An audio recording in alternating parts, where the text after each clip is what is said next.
I'm Paul with your weekly update for July 25th. Imagine you had a pesky neighbor who somehow took out a mortgage on his house in your name, and by some legal trickery, you were obligated to pay for it. Imagine watching this neighbor throw drunken parties, buy expensive cars, add more rooms to the house, and hire dozens of people to wait on him hand and foot. Imagine that he also managed to take out several credit cards in your name.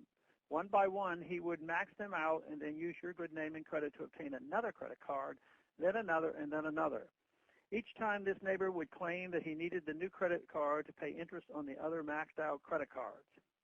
If he defaulted on those cards, your credit score would be hurt, and when you wanted to buy something for yourself, it would be more difficult to get a loan, and the interest you paid would be higher. Imagine that you mulled this over and time after time said nothing as he filled out more credit applications so he would not have to default on the other debt taken out in your name.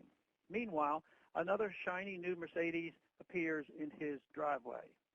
At what point do you think you might get tired of this game?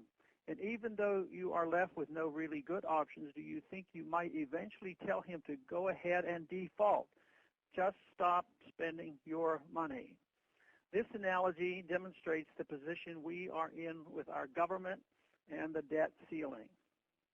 The government has run up a huge debt in the name of the American people who are sick and tired of being on the hook for it.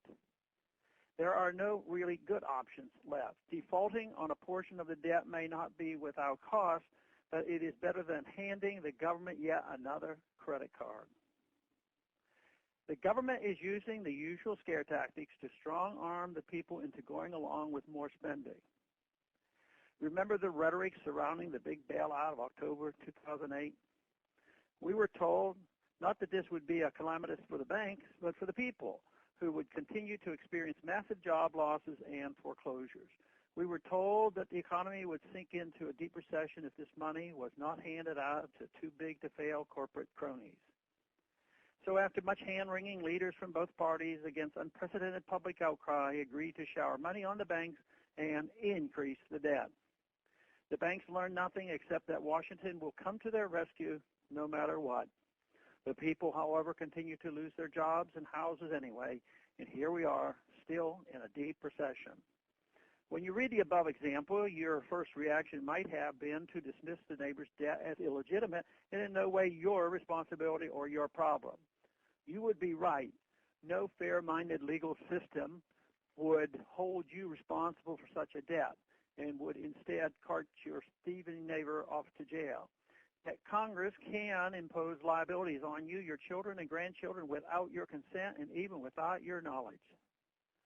This is another example of government holding itself above the law. Much like the TSA claims the right to molest us, yet arrested a woman who turned the tables last week, stealing somehow becomes legitimate when the government does it. We supposedly live in a nation of laws. For once, government needs to heed the law regarding the debt ceiling. Thanks for calling this update. A new update is placed on this number, 888-322-1414 every Monday. The written text can be found on my website, www.house.gov/Paul, under the heading Texas Straight Talk. Thanks for calling.